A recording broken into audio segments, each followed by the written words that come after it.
সুপ্রিয় দর্শক, আসসালামু আলাইকুম। আপনাদের সবাইকে স্বাগত জানাচ্ছি এখনকার আলোচনায়। আপনাদের সঙ্গে আছি আমি সিরাজুল ইসলাম। দর্শক, তুরস্কের রাজধানী আঙ্কারায় মার্কিন নেতৃত্বাধীন নেটো জোটের শীর্ষ সম্মেলন অনুষ্ঠিত হলো। সেখানে আজকে দ্বিতীয় দিনে ডোনাল্ড ট্রাম্প ইরানের সাথে যুদ্ধবিরতির যে চুক্তি বা 14 দফার যে সমঝোতা চুক্তি সই হয়েছিল তা শেষ হয়ে যাওয়ার কথা তিনি বলেছেন। এরপরে তিনি আরও বেশ কিছু গুরুত্বপূর্ণ কথা বলেছেন যেগুলো খুবই উদ্বেগজনক। তিনি বলেছেন আজ রাতে ইরানের উপর আরও হামলা হতে পারে এবং তিনি বলেছেন যে খুবই মৌলিক গুরুত্বপূর্ণ অবকাঠামো যেমন বিদ্যুৎ এবং পানি শোধনাগারের উপর হামলা হতে পারে। এরপরে ইরানের যে তেল রপ্তানির প্রধান কেন্দ্র খার্ক দ্বীপ তার উপরে গত রাতে হামলা চালিয়েছে এবং আজকে আবার হামলা চালাতে পারে। এরপরে তিনি সরাসরি ঘোষণা দিয়েছেন হরমুজ প্রণালী এলাকায় আবার আমেরিকা নৌ ব্লকেড শুরু করতে পারে। সবার জাহাজ চলতে পারবে, ইরানের জাহাজ চলতে পারবে না। এছাড়া এরই মধ্যে ইরানের উপর কিন্তু তেল নিষেধাজ্ঞা আরোপ করেছে, অর্থাৎ ইরানের তেলের উপর থেকে নিষেধাজ্ঞা প্রত্যাহার করে নিয়েছিল গত 17 জুন 14 দফা সমঝোতা সই হওয়ার পর, কিন্তু সেই নিষেধাজ্ঞা আবার বহাল করলো। তার মানে দাঁড়াচ্ছে ইরান কিন্তু এখন আর তেল বিক্রি করতে পারবে না। এরই মধ্যে হরমুজ প্রণালীতে একেবারেই তেল ট্যাঙ্কার চলাচল, তেলবাহী জাহাজ চলাচল কমে গেছে। যেখানে চুক্তি সইয়ের পর গড় পড়তা 32টি করে জাহাজ চলছিল, সেখানে আজকে মাত্র 4টি জাহাজ চলেছে। এর একেবারেই স্বাভাবিক প্রতিক্রিয়া পড়েছে তেলের বাজারের উপরে। তেলের বাজারে গড় পড়তা ব্রেন্ট ক্রুড এবং ওয়েস্টার্ন টেক্সাস ইন্টারমিডিয়েট, যেটা এই দুটো মিলে গড় পড়তা শতকরা 5 ভাগ দাম বেড়েছে। তার মানে পরিস্থিতি আবার অনেক বেশি উত্তপ্ত। শুধু উত্তপ্তই না, যেখানে মার্কিন প্রেসিডেন্ট ডোনাল্ড ট্রাম্প আজকে ইরানের উপরে নতুন করে হামলা চালানো হবে এবং হামলা আগের চেয়ে শক্ত হবে, কঠোর হবে, তখন ইরানের পক্ষ থেকে কি বলা হচ্ছে? ইরানের প্রেস টিভি জানিয়েছে একটি নিরাপত্তা সূত্রের বরাত দিয়ে যে ইরান এই নীতি গ্রহণ করেছে, আমেরিকা যদি একটা জায়গায় হামলা চালায় তাহলে ইরান দুটো লক্ষ্যবস্তুতে হামলা চালাবে, অর্থাৎ আমেরিকা যে মাত্রায় হামলা চালাবে তার ডাবল হামলা চালাবে ইরান। এটা ইরানের এই মুহূর্তের নীতি। এখানে সবচেয়ে বড় প্রশ্ন হয়ে দেখা দিয়েছে, এই যুদ্ধ কি ছোটোখাটো পর্যায়ে থাকবে নাকি ইসরায়েল জড়িয়ে যাবে এবং বড় রকমের সংঘাত শুরু হবে? পিট হেগসেথের ইসরায়েল সফর বাতিল করা কিন্তু একটা গুরুত্বপূর্ণ ইঙ্গিত। সুপ্রিয় দর্শক, এখন আমি এই সমস্ত বিষয় নিয়ে বিস্তারিত আলোচনা করব, বিশেষ করে ইরানের যে সামরিক প্রস্তুতি এবং ডোনাল্ড ট্রাম্প যে কিভাবে হামলা চালাতে চাইলেন, এই সমস্ত বিষয় নিয়ে আমি একদম ডিটেলস আলোচনা করার চেষ্টা করব। এর পাশাপাশি তেলের বাজার এবং আন্তর্জাতিক বাজার কোথায় যাচ্ছে, কি হতে যাচ্ছে, আবার বিশ্ব অর্থনীতি, সেই বিষয়গুলো আমি খুঁটিয়ে খুঁটিয়ে তুলে ধরার চেষ্টা করব। আশা করি আপনারা শেষ পর্যন্ত সঙ্গে থাকবেন। একই সাথে আমি এই কথাও তুলে আনার চেষ্টা করব যে পাকিস্তান, বিশেষ করে পাকিস্তান সরকার ইরান এবং আমেরিকার মধ্যকার যুদ্ধবিরতির ব্যাপারে যে মধ্যস্থতা করেছে এবং যে সফলতা অর্জন করেছিল তা কি ম্লান হয়ে যেতে বসেছে, এ বিষয়েও আলোচনা থাকবে। আশা করি আপনারা শেষ পর্যন্ত সঙ্গে থাকবেন। আর ভিডিও যদি ভালো লাগে তাহলে লাইক, কমেন্ট, শেয়ার করবেন এবং চ্যানেলটি সাবস্ক্রাইব করে সাথেই থাকবেন। দর্শক, চলুন মূল আলোচনায় চলে যাই। মূল আলোচনার শুরুতে আমি বলি, তুরস্কের আঙ্কারায়, রাজধানী আঙ্কারায় গতকাল থেকে মার্কিন নেতৃত্বাধীন নেটো জোটের শীর্ষ সম্মেলন শুরু হয়েছে। এই সম্মেলনে নানা রকমের কথা হয়েছে। এই সম্মেলনে তুরস্ক আমেরিকার কাছে দাবি করেছে যে তাদের কাছে F-35 জঙ্গি বিমান বিক্রি করতে হবে, কারণ তাদের টাকা দেওয়া রয়েছে এবং তুরস্ককে আমেরিকা দিতে চেয়েছিল। সেই চুক্তি করে, ওয়াদা দিয়ে, প্রতিশ্রুতি দিয়ে কেন দেবে না, এরকম কথা বলেছে। এই ব্যাপারে ইসরায়েলের প্রধানমন্ত্রী বেনিয়ামিন নেতানিয়াহু বলেছে যে না, তুরস্ককে F-35 যুদ্ধ বিমান দেওয়া যাবে না, কারণ তুরস্ক আমেরিকার সেই মানের বন্ধু না, ততটা বিশ্বস্ত বন্ধু নয়। তার মানে মাঝে মাঝে যে দোকান ইসরায়েলের প্রধানমন্ত্রী বেনিয়ামিন নেতানিয়াহুকে কিছু লক্ষ্য করে কিছু সমালোচনামূলক বক্তব্য দেয়, এই কারণে এরদোগান একদম পরীক্ষায় পাশ করা বন্ধু না। যদিও ইসরায়েলের সাথে তুরস্কের সব ধরনের মোটামুটি লেনদেন চলে, তারপরেও তুরস্ক ইসরায়েলের বা আমেরিকার পরীক্ষিত বন্ধু হতে পারেনি এখনও। কিন্তু এরদোগান এখনও নেটো জোটে থাকেন, তিনি আমেরিকার কাছ থেকে F-35 নেওয়ার চেষ্টা করেন এবং ইসরায়েলের সাথে সম্পর্ক মোটামুটি মেনটেন করেই চলেন। যাই হোক মধ্যপ্রাচ্য এবং সিরিয়ার পরিস্থিতি কি করে দিয়েছে আপনারা তো সবাই জানেন। সেখানে এই যে আল সারাকে বা জোলানি তাকে ক্ষমতায় আনিয়ে কি অবস্থা করছে, এবং ইসরায়েল তো সিরিয়াকে প্রায় পুরোটাই কন্ট্রোল করার অবস্থায় চলে গেছে। এরদোগান যে কি করবেন এবং কি প্ল্যানে আছেন আল্লাহ মালুম, আমরা দেখার অপেক্ষায় থাকলাম। যাই হোক, এই আঙ্কারায় নেটো জোটের শীর্ষ সম্মেলনে ডোনাল্ড ট্রাম্প তারপরেও বলেছেন যে তিনি তুরস্কের কাছে F-35 যুদ্ধ বিমান বিক্রি করবেন, এবং দেখা যাক আদৌ তিনি বিক্রি করেন কিনা। কারণ তিনি যা বলেন আর তিনি যা করেন দুটো এক না, এবং তিনি যা বলেন না তিনি যা করতে পারেন তাও এক না। কারণ ডোনাল্ড ট্রাম্প বলতে পারেন মুখে অনেক কথা, তা কিন্তু সব করতে পারেন না। যেটা ইসরায়েলি আইপ্যাক চায় না সেটা তিনি করতে পারেন না। ইরানের সাথে যুদ্ধের ব্যাপারে ডোনাল্ড ট্রাম্প না চাইলেও ওরা চায়, এবং ডোনাল্ড ট্রাম্পকে তাই করতে হয়। ব্যাপারটা এরকম। সেক্ষেত্রে তুরস্ককে F-35 জঙ্গি বিমান দেবে কিনা আমরা অপেক্ষা করে দেখি কি হয়। এরপরে এই নেটো সম্মেলনে তিনি গ্রিনল্যান্ডকে কিনে নেওয়ার বা আমেরিকার নিয়ন্ত্রণে থাকা উচিত বলে ঘোষণা দিয়েছেন, কিন্তু সেখানে গ্রিনল্যান্ডের পক্ষ থেকে বলা হয়েছে যে গ্রিনল্যান্ডের জায়গায় থাকবে, এটা বিক্রির জন্য না, এটা কাউকে দেওয়া হবে না। তার মানে নেটো জোটের ভেতরে যদিও সহমর্মিতার কথা অনেক আছে, অনেক প্রতিশ্রুতি আছে, কিন্তু আসলে নেটো জোট স্বাভাবিক অবস্থায় নেই।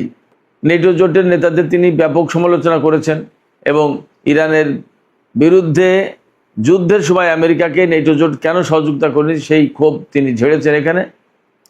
তবে যে চূড়ান্ত ডিক্লারেশন হয়েছে তাতে নেটো জোটের সদস্যরা বলেছেন যে হরমুজ প্রণালী একদম উন্মুক্ত থাকা উচিত, এবং সবাই স্বাধীনভাবে এখানে জাহাজ চালাতে যাতে পারে সেই ব্যবস্থা করতে হবে। যদিও ইরান একদম সুস্পষ্ট করে আসতে ঘোষণা দিয়েছে যে হরমুজ প্রণালী অবশ্যই ইরানের নিয়ন্ত্রণে থাকবে, এবং ইরান নির্ধারিত রুটেই জাহাজ চলাচল করতে হবে, তার যেভাবে হোক প্রয়োজনে এর জন্য যুদ্ধ করতে প্রস্তুত ইরান।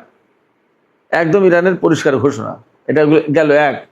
দুই হচ্ছে ডোনাল্ড ট্রাম্প যে ইরানের উপরে নতুন করে হামলা চালানোর হুমকি দিয়েছেন, সেই ব্যাপারে বলেছেন যে ইরানের যদি কোনো একটা লক্ষ্যবস্তুতে আমেরিকা হামলা চালায় তাহলে ইরান আমেরিকার দুটো লক্ষ্যবস্তুতে হামলা চালাবে, তার মানে দ্বিগুণ, 1:2।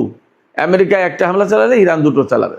তার মানে ইরান এই যে মার্কিন হামলা বা তার সামরিক পরিকল্পনা, তার যত যা কিছু, তার ব্যাপারে ইরান খুবই সতর্ক আছে এবং খুব শক্ত অবস্থানে আছে। কোনো মতেই এখানে নরম কাটবে না, অর্থাৎ আমেরিকার সাথে কম্প্রোমাইজ করবে না, আপোষ করবে না, তাতে তত বড় যুদ্ধই আসুক না কেন। ইরানের প্ল্যান, ইরানের ঘোষণা, ইরানের প্রতিশ্রুতি এইরকম। সাথে সাথে ইরান বলছে যে 14 দফা যে সমঝোতা স্মারক সই হয়েছে ইরান এবং আমেরিকার মধ্যে, তা মানা আমেরিকার জন্য জরুরি। যদি তারা এই সমঝোতা স্মারক লঙ্ঘন করে তাহলে ইরান তার পাল্টা ব্যবস্থা নেবে। বাস্তব কথা যেটা হচ্ছে, ট্রাম্পের পক্ষ থেকে যে সমস্ত হুমকি দেওয়া হয়েছে এবং ইরানের পক্ষ থেকে যে জবাবি বক্তব্য দেওয়া হয়েছে, তাতে একথা পরিষ্কার বোঝা যায়। আমি সবসময় বলে আসি, আমেরিকার সাথে ইরানের বা ইরানের সাথে আমেরিকার যে দ্বন্দ্ব, ইসরায়েলের সাথে ইরানের যে দ্বন্দ্ব, এই দ্বন্দ্ব আসলে কোনো কূটনীতি দিয়ে মীমাংসা হওয়ার মতো দ্বন্দ্ব না। এটা একেবারে ভেতরগত দ্বন্দ্ব, আদর্শিক দ্বন্দ্ব, এবং বলা যায় যে জন্মগত দ্বন্দ্ব। সেই দ্বন্দ্ব কেন? সেই দ্বন্দ্ব যে কয়টা কারণে, তার একটা কারণ হচ্ছে যে ইসরায়েল হচ্ছে আল আকসা দখলকারী একটা দেশ, আল কুদস দখলকারী একটা দেশ। ফিলিস্তিনিদের উচ্ছেদ করে দিয়ে ভূমি জবরদখল করে একটা ইহুদি রাষ্ট্র প্রতিষ্ঠাকারী একটা দেশ। এরপরে আমেরিকা সেই শক্তিকে পেট্রোনাইজ করে এবং সেই শক্তিকে এই মধ্যপ্রাচ্যে আপার হ্যান্ডে তুলে তাকে দিয়ে মধ্যপ্রাচ্য কন্ট্রোল করায়। মধ্যপ্রাচ্যের কোনো দেশকে শান্তিতে থাকতে না দিয়ে ইরানের বিরুদ্ধে ম্যাক্সিমাম আরব কান্ট্রিকে লাগিয়ে দিয়েছে। এগুলো ইরানের অভিযোগ বা প্রেক্ষাপটটা এইরকম। সেক্ষেত্রে ইরানের সাথে ইসরায়েল বা আমেরিকার যে সমস্ত দ্বন্দ্ব, এ শুধু একটা বা দুইটা কূটনৈতিক বৈঠকে শেষ হবে এটা ভাবার কোনো কারণই নেই। এটা প্রকৃতপক্ষে পরমাণু বিষয় নিয়ে মূল দ্বন্দ্ব না।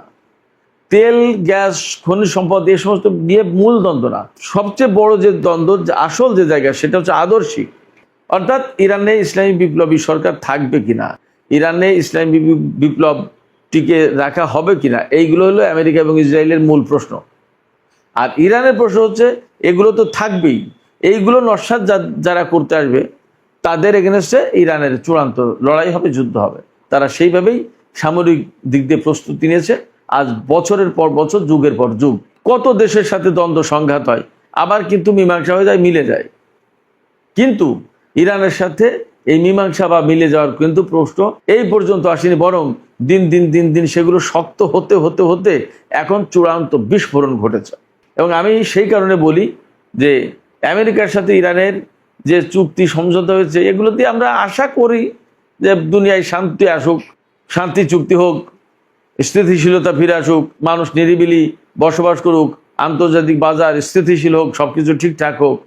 কিন্তু বাস্তবতা হচ্ছে এর পেছনে যে কথা থেকে যায় সবসময়, অন্তত আমার মনের ভেতরে যে কথা থাকে, সেটা হচ্ছে এই আমেরিকার সাথে ইসরায়েলের সাথে ইরানের মীমাংসা হবে না, এবং যা কিছু হওয়ার তা চূড়ান্ত যুদ্ধের ভেতর দিয়েই হওয়ার সম্ভাবনা যথেষ্ট বেশি।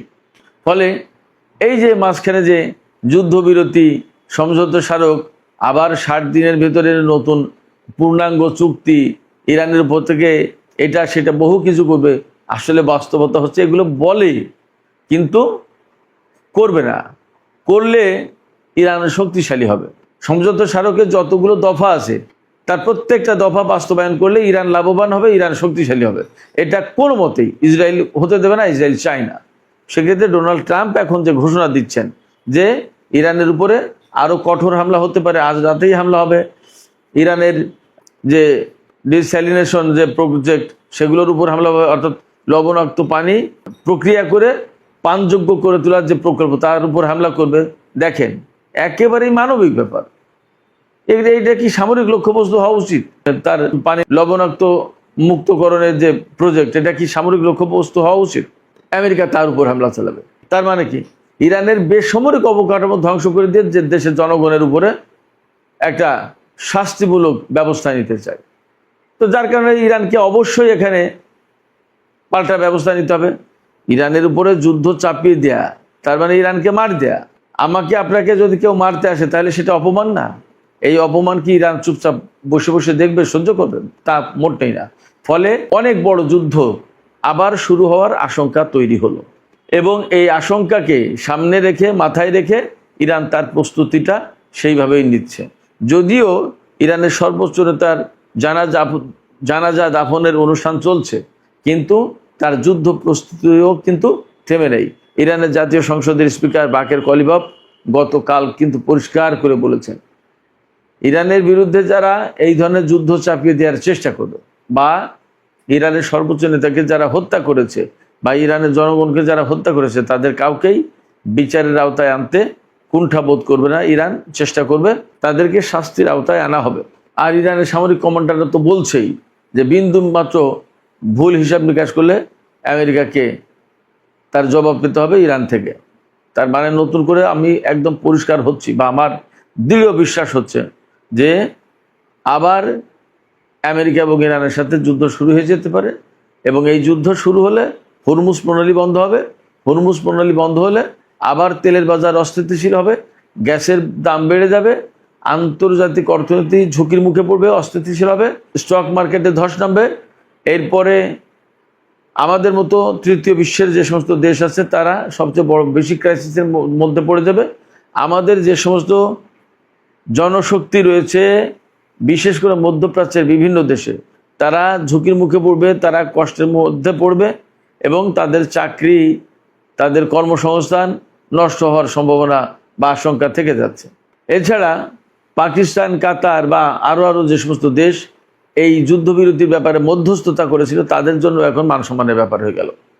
কারণ আমেরিকা যখন এই চুক্তি রাখছে না, ভেঙে দিচ্ছে বা ভেঙে দেওয়ার কথা বারবার বলছে, তখন তাদের জন্য একটা প্রেস্টিজের ব্যাপার হয়ে গেল। তারা এত চেষ্টা তদবির করে একটা চুক্তি করলে, এবং চূড়ান্ত চুক্তির দিকে যেখানে যাচ্ছিল সেই জায়গায় আবার এখন নতুন করে যুদ্ধ। এবং ডোনাল্ড ট্রাম্পের পক্ষ থেকে বলা হলো ডিল ইজ ওভার, চুক্তি শেষ। এখন নতুন করে আজকে একদম ঘোষণা দিয়ে ইরানের উপর হামলা চালানোর কথা বলছে, তাহলে এই যে যারা মধ্যস্থতা করেছিল তাদের মুখ থাকে কোথায়? এটা তো প্রেস্টিজের ব্যাপার। এবং পাকিস্তান যে এই যুদ্ধবিরতির চুক্তি করিয়ে মধ্যস্থতা করিয়ে একটা কূটনৈতিক একটা বিশাল সফলতা অর্জন করছিল, এই সফলতা আসলে কেউ কেউ পছন্দ করছে না, এটাও আর একটা বাস্তবতা। এবং যারা যারা পছন্দ করছে না তার ভিতরে একদম সরাসরি বললে ভারত এবং ইসরায়েল আছে। সেক্ষেত্রে ইরান এবং আমেরিকার মধ্যকার এই উত্তেজনা নিয়ে পাকিস্তান এখন একরকমের বাজে অবস্থার ভিতরে পড়েছে, একটা মান সম্মান চলে যায় এরকম একটা অবস্থার ভেতরে পড়েছে। সুপ্রিয় দর্শক, চলমান যে পরিস্থিতি, সেই পরিস্থিতিতে এখন আসলে খুব বেশি কিছু করার নেই। তবে একটা কাজ করা যায়, রাশিয়ার প্রেসিডেন্ট ভ্লাদিমির পুতিনের সাথে মাঝে মাঝেই ডোনাল্ড ট্রাম্প আলোচনা করেন এবং পুতিনের কথা বেশ শোনেন। পুতিন এবং চীন যদি ডোনাল্ড ট্রাম্পকে চেপে ধরে তাহলে চুক্তি বাস্তবায়ন করতে বাধ্য হবে এবং নতুন করে আর যুদ্ধের আশঙ্কা তৈরি হয় না। তবে তারা করবেন কিনা সেটা নিয়ে আমার সন্দেহ আছে। এই কারণে আমি সবসময় বলি যে প্রেসিডেন্ট পুতিন এই এককেন্দ্রিক বিশ্ব ব্যবস্থাকে পরিবর্তন করে দেওয়ার জন্য, বদলে দেওয়ার জন্য একটা বিশেষ মিশন পরিচালনা করছেন। তার সাথে যুক্ত আছে ইরান এবং চীন।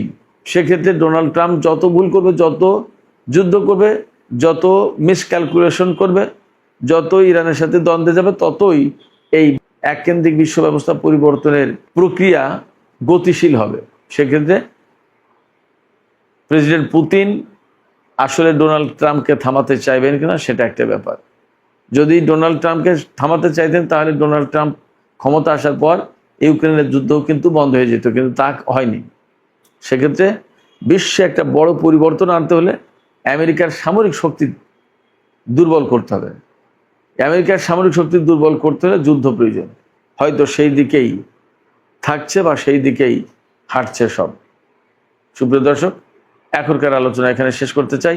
আলোচনা শেষের আগে আমি আপনাদের কাছে প্রশ্ন রাখি, আপনারা কি মনে করছেন এই যে ইরানের উপরে আবার নতুন করে তেল নিষেধাজ্ঞা দিল, অর্থাৎ ইরান তেল বিক্রি করতে পারবে না, তাতে ইরান কি অন্যদের তেল এই হরমুজ প্রণালী দিয়ে যেতে দেবে? তাহলে ইরান যদি কারো জাহাজ যেতে না দেয় তাহলে ইরানের জাহাজও যেতে দেবে না আমেরিকা। ঘোষণাটা এইরকম। এই অবস্থায় হরমুজ প্রণালীকে কেন্দ্র করে আবার বড় সংঘাতের দিকে দুই পক্ষ যাচ্ছে কিনা আপনাদের কি মনে হয়? ইরান কিন্তু বলেছে আমেরিকা একটা হামলা চালালে ইরান দুইটা হামলা চালাবে।